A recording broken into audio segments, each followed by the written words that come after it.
Good morning my dear friends, welcome back to my channel. तो friends देखिए कितने खूबसूरत पर्सलेन के येलो कलर के फ्लावर खिले हैं। और मैंने तो अपने गार्डन के सारे प्लांट की मैंने प्रूनिंग कर दी है, क्योंकि मिली बग्स का इतना ज़्यादा अटैक हो गया था, वो मेरे दूसरे प्लांट को भी ख़राब कर रहा था। तो मैंने सोचा कितना मैं इंसेक्टिसाइड अप्लाई करूँगी, और लास्ट सीज़न भी आ गया है इस प्लांट के लिए, तो इसकी वजह से मैंने सब कोई प्रूनिंग कर दी है। और काफ़ी लेंदी भी हो गए थे, बड़े बड़े हो गए थे। तो कुछ प्लांट जो थे उनमें अभी फ्लावरिंग अच्छी हो रही है, जिनकी मैंने प्रूनिंग नहीं की है। बाकी को मैंने प्रूनिंग कर दी है। और आगे मैं ये भी बताऊंगी कि किस तरह से हम अपने जो प्लांट है पर्सलेन और मॉस रोज़ को कैसे हम सेव करके रख सकते हैं, उसका वीडियो भी शेयर करूँगी। और देखिए ग्लाडिया, तो ग्लाडिया को तो आप एक बार अपने गार्डन में लाते हैं तो ये सालों साल आपके गार्डन में बना रहता है। और इनमें फ्लावरिंग तो मेरे गार्डन में लगभग साल भर हुई है, लगभग तो नहीं कहूँगी लेकिन पूरे साल ये फ्लावरिंग किया है मेरे गार्डन में। तो एक बार लाइए, इसकी कटिंग भी आप आसानी से ग्रो कर सकते हैं और इसको बीज से भी लगा सकते हैं। और इस तरह से देखिए कुछ प्लांट है जिनमें मेरे गार्डन में भी फ्लावरिंग हो रही है। चित्रक का प्लांट है, लेल्टाना है। तो चित्रक की आप कटिंग भी इस समय लगा सकते हैं, बहुत आसानी से ग्रो हो जाती है। तो इसकी मैं एक दो कटिंग लगाऊंगी अभी, लेकिन जब अच्छे से बारिश होगी तब मैं इसकी कटिंग लगाऊंगी चित्रक की। और काफ़ी नाजुक सा प्लांट है, कटिंग से बहुत आसानी से ग्रो हो जाता है। इसको भी आप कटिंग से लगा सकते हैं अभी। तो हमारे गार्डन में ऐसे बहुत सारे प्लांट हैं जिसकी कटिंग हम रेनी सीजन में तैयार कर सकते हैं। और रेनी सीजन एक इतना बेहतरीन सीजन है जिसमें हम कटिंग से ढेरों प्लांट अपने गार्डन को सजा सकते हैं, अपने गार्डन के लिए तैयार कर सकते हैं। एक प्लांट से ढेरों प्लांट कैसे हम बनाएं, तो यही आज मैं आप लोग को बताऊंगी। और आज का जो मेरा टॉपिक है वो सेवंती के प्लांट पर है। मैंने कहा ज़रूर था फ्रेंड्स कि मैं शाम को आप लोगों से गुलदाउदी की कटिंग कैसे लगाएं इसका वीडियो शेयर करूंगी, लेकिन बिल्कुल भी समय नहीं मिलने के कारण अभी मुझे थोड़ी परेशानी भी हो रही है, टाइम नहीं मिल पाता है। और जितने भी टाइम मिलते हैं उसमें आप लोगों ने देखा है मेरे गार्डन का मैंने कितना ज़्यादा वर्क किया है। और जितना भी समय मिल पाता है मैं कोशिश यही करती हूँ कि आप लोग से वीडियो शेयर करूँ। तो कभी कभी ऐसा हो जाता है कि जैसे मुझे समय मिलता है मैं वैसे ही काम करती हूँ। तो देखिए गुलदाउदी में मैंने इस बार बहुत सारे प्लांट में मैंने नाम लिख लिख कर रख दिया था जिस कलर के थे। तो मैं अभी ढूंढूंगी, क्योंकि बहुत सारे पॉट हैं और सब में मैंने कुछ प्लांट के तो निकल भी गए होंगे नाम अगर मैं लिखी हूँ तो, और कुछ प्लांट के रह गए हैं। तो जो रह गए हैं उन्हीं पॉट को मैं निकालती हूँ ढूंढ कर और आपको दिखाती हूँ। वाइट कलर के, मर्जेंटा कलर के, येलो कलर के, बहुत सारे ऐसे कलर थे। तो कुछ पॉट में तो मुझे नज़र नहीं आ रहे हैं, लगता है कि बारिश में धुल गए हैं। नाम लिखे थे मैंने, कई पॉट में पेन से भी लिखे थे नाम, लेकिन वो दिख नहीं रहे हैं। तो जो दिख रहे हैं उनको मैं निकाल रही हूँ और आज उन्हीं की कटिंग मैं लगाऊंगी। तो आप इस तरह से लगा सकते हैं। तो सारी कटिंग मैं एक ही पॉट में लगा दूंगी। अलग अलग पॉट के लिए मुझे बहुत सारे पॉट की ज़रूरत पड़ेगी कि वाइट को मैं अलग से लगाऊं, येलो को अलग से लगाऊं। तो ऐसा नहीं करूंगी, मैं एक साथ लगा दूंगी। और जब फ्लावरिंग होंगे तो हम अरेंजमेंट कर सकते हैं। जब फ्लावरिंग फर्स्ट फ्लावर जब खिलेंगे तो आप अपने गार्डन को जिस तरह से हेज बनाकर रखना चाहते हैं वैसे आप रख सकते हैं। तो देखिए फ्रेंड्स इतने सारे प्लांट मैंने निकाले हैं, लगभग white colour, magenta colour, yellow colour और पिंक कलर, बहुत सारे कलर्स हैं, बैगनी कलर। तो इनकी कटिंग मैं लूँगी। तो लगभग 3 से 4 इंच की कटिंग आप ले लीजिए। और हमेशा ध्यान दीजिए जब भी आप कटिंग लगाते हैं किसी भी प्लांट की रेनी सीजन में, तो ऊपर वाली टिप आप ज़रूर लीजिए, क्योंकि वो बहुत जल्दी सक्सेस होती है। ऊपर की जो टिप होती है, जो ग्रोथ वाली होती है, तो प्लांट बहुत अच्छे से सर्वाइव करता है, बहुत अच्छे से ईजी से ग्रो हो जाता है। तो देखिए इतनी बड़ी कटिंग आप ले लीजिए और ऊपर की टिप ही लीजिए। तो इस तरह से आप कैंची से या प्रूनर की मदद से आप कटिंग कर सकते हैं और इनको आपको लगाना है। तो जब भी आप कटिंग लगाते हैं तो गुलदाउदी की कटिंग मुझे 100% रिजल्ट तो मुझे सेंड पे ही मिलता है, रेत में। और आप चाहें तो रेत और आधा भाग रेत और आधा भाग मिट्टी करके भी लगा सकते हैं, और पूरी रेत में भी लगा सकते हैं। इस रेत में कुछ भी नहीं मिलाना है आपको।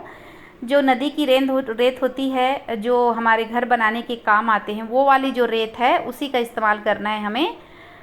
तो देखिए इस तरह से मैं ले लूँगी 3 से 4 इंच की कटिंग। तो चलिए मैं कटिंग पूरा करती हूँ, जिस जिस प्लांट की मुझे कटिंग लेनी है।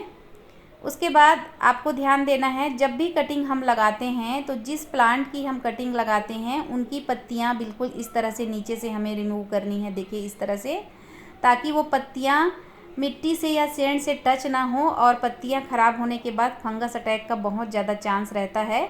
इसलिए आप नीचे की सारी पत्तियां निकाल दीजिए, लगभग 3 या 4 पत्ती ही रखिए ऊपर की, तो ज़्यादा अच्छा होगा। और लगाने के लिए आपको एलोवेरा का इस्तेमाल करना है। तो हर गार्डनर के यहाँ तो एलोवेरा मिल जाते हैं, और जिनके यहाँ यदि एलोवेरा नहीं है तो वो हल्दी का भी इस्तेमाल कर सकते हैं और फंगीसाइड का भी इस्तेमाल करते हैं। और ये मेरा छोटा वाला बेटा है, ये हमेशा मेरे साथ, जब भी मैं गार्डनिंग का वर्क करती हूँ तो हमेशा ये साथ में रहता है। और इतने सारे देखिए मैंने कटिंग मैं काट चुकी हूँ और इन सबको मैं लगाऊंगी। तो आज मैं बहुत ढेरों प्लांट लगाऊंगी, क्योंकि जब भी आप कटिंग लगाते हैं फ्रेंड्स तो इस बात का ध्यान दीजिए कि आप 2-3 कटिंग ही मत लीजिए, लगभग 8 से 10 कटिंग लीजिए। यदि आपके 10 कटिंग में से 2-3 कटिंग यदि ख़राब होती भी है तो आपके पास लगभग 5 से 6 प्लांट तैयार हो जाएंगे।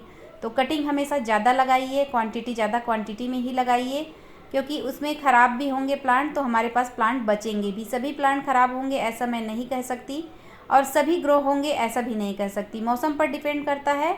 अगर मौसम अच्छा रहा तो पूरे 100% रिजल्ट मिलता है, और सेंड में 100% रिजल्ट मिलता है। तो इस तरह से देखिए मैं सारे नीचे की जो पत्तियां हैं वो सारे रिमूव कर रही हूँ। और गुलदाउदी की कटिंग लगाना बहुत आसान है, कोई भी अगर जो गार्डनिंग की शुरुआत करता है गार्डनिंग की, वो भी आसानी से लगा सकता है। तो देखिए मेरे बेटे ने इस तरह से होल बना दिए थे बहुत इधर उधर। तो मैं हमेशा अपने जो छोटे वाले बेटा है उसको हमेशा मैं अपने साथ में गार्डनिंग में फ्रेंड्स रखती हूँ, और उसे इंटरेस्ट भी है, और मैं चाहती हूँ कि मेरे बेटे को भी गार्डनिंग का शौक़ हो और मेरा बेटा भी प्रकृति से प्यार करे, उसको भी प्लांट से प्यार हो। तो इंटरेस्ट से वो बड़ा करता भी है, और मेरे जो गार्डन के वर्क हैं उसमें मेरी बहुत मदद करता है मेरा छोटा बेटा जो है।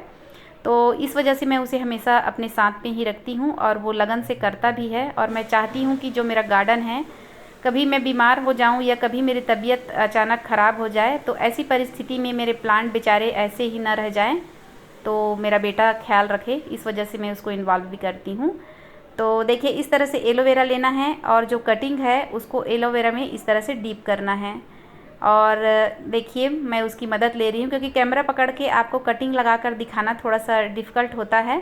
तो 2-4 कटिंग मैं लगाऊंगी, और जो मेरा बेटा लगा रहा है उसको भी मैं दिखाऊंगी, क्योंकि एक पॉट में उसका कहना है कि एक पॉट में मैं लगाऊंगा। तो एक पॉट मैंने उसको रेत भर कर दे दिया है, एक पॉट में वो अभी लगा भी रहा है, और एक पॉट में मैं आपको लगा कर दिखा रही हूँ। तो देखिए इस तरह से आपको एलोवेरा जेल लेना है और इस तरह से डीप कर देना है, जिससे कि इसमें कोई फंगस अटैक ना हो और बहुत आसानी से इसमें रूट्स आ जाए। और रूट्स निकलने में एलोवेरा बहुत अच्छा रहता है। तो हल्दी का भी इस्तेमाल करिए आप, अगर हल्दी नहीं है तो फंगीसाइड का इस्तेमाल कीजिए, एलोवेरा का इस्तेमाल कर सकते हैं आप। रूट हार्मोन से यदि आपके पास अवेलेबल है तो उसे भी आप यूज़ कर सकते हैं। तो इस तरह से एलोवेरा लीजिए, और जो होल बनाते हैं उसे थोड़ा दूर दूर में करिए, ताकि प्लांट डिस्टर्ब ना हो और एक दूसरे में सटकर जो है फंगस अटैक ना लगे प्लांट को। तो आप इस तरह से किसी पॉट में सैंड ले लीजिए और उसमें अच्छे से पानी डाल दीजिए। उसके बाद इस तरह से होल बनाकर एलोवेरा में जो कटिंग है उसको डीप करके बस आपको इस तरह रखते जाना है और हल्के हाथों से दबा देना है। तो इसे तो कोई भी लगा सकता है, एक छोटा बच्चा भी लगा सकता है। देखिए मेरा बेटा भी लगा रहा है और मेरी मदद भी कर रहा है। तो इस तरह से आप लगा सकते हैं। और जब भी कटिंग आप रेत में ऐसे दबाते हैं तो हल्के हाथों से थोड़ा सा दबा दीजिए, थोड़ा प्रेस कर दीजिए, ताकि प्लांट इधर उधर हिले डुले ना और आसानी से ग्रो हो जाए। तो गुलदाउदी की कटिंग आप इस समय लगाइए। बहुत सारे प्लांट हैं जिसकी कटिंग आप लगा सकते हैं। और गुलदाउदी को तो मैं आपको यही कहूँगी, क्योंकि इसमें ज़्यादा क्वांटिटी में फ्लावर आते हैं, तो हमारा गार्डन जो है बिल्कुल विंटर में फूलों से भरा हो, इसके लिए आप बारी बारी से लगाएं। कम से कम 10 से 15 दिन के गैप में आप 2-3 शिफ्ट में गुलदाउदी की कटिंग लगाएं। तो देखिए वो भी दिखा रहा है कैमरे में कि किस तरह से लगाया जाता है कटिंग, और उसे भी आ जा रहा है क्योंकि हमेशा मेरे साथ रहता है तो उसको पता है। तो देखिए इस तरह से मैंने और मेरे बेटे ने 2 पॉट में इतनी सारी कटिंग लगाए हैं हम लोगों ने, और देखते हैं कि किसका ज़्यादा अच्छे से ग्रो होता है। मेरा बेटा कह रहा है कि मम्मा मेरा प्लांट जल्दी ग्रो होगा और आपका देर से। तो देखते हैं कि किसका प्लांट जल्दी ग्रो होगा। तो कुछ प्लांट की अपडेट भी मैं दिखाऊंगी गुलदाउदी की, जिसे मैंने लगभग मई में लगाया था और जून हो गया है। तो मैंने इसी में रहने दिया था। इसमें अच्छे से रूट्स भी आ गई है, मैंने देखा है, तो मैं इसे अभी नहीं निकाल रही हूँ। लेकिन आप लोगों को 1-2 प्लांट निकाल कर दिखाऊंगी। लगभग 1 महीने हो गए और इसमें कुछ कैलेंचू के प्लांट भी आपको दिखे होंगे। तो कैलेंचू की कटिंग भी मैंने लगाई थी और देखिए प्योर सैंड में लगा हुआ है और कितनी अच्छी रूटिंग हुई है। देखिए इसकी कितनी अच्छी रूट्स आई है। एक प्लांट और निकाल कर आपको दिखाती हूँ। देखिए इस तरह से बिल्कुल सैंड में लगा हुआ है, आपको दिख रहा होगा। और देखिए इनकी रूट्स देखिए कितनी अच्छी है। तो मैंने इसी तरह से जो प्रूनिंग की थी मैंने, उसी को मैंने इसमें लगा दिया था। ग्रो होगी तो हो जाएगी, जबकि उस समय काफ़ी गर्मी था। मई में हमारे यहाँ बहुत ज़्यादा गर्मी थी। उसके बाद भी ग्रो हो गई है और कुछ में तो कलियाँ भी आ गई है। तो खैर कलियाँ तो कोई काम की है नहीं, तो उसको मैं कट कर दूँगी ताकि वो प्लांट और ज़्यादा ब्रांच निकाले, अच्छे से वो भूसी हो जाए। तो फिर मिलते हैं फ्रेंड्स, बाय बाय।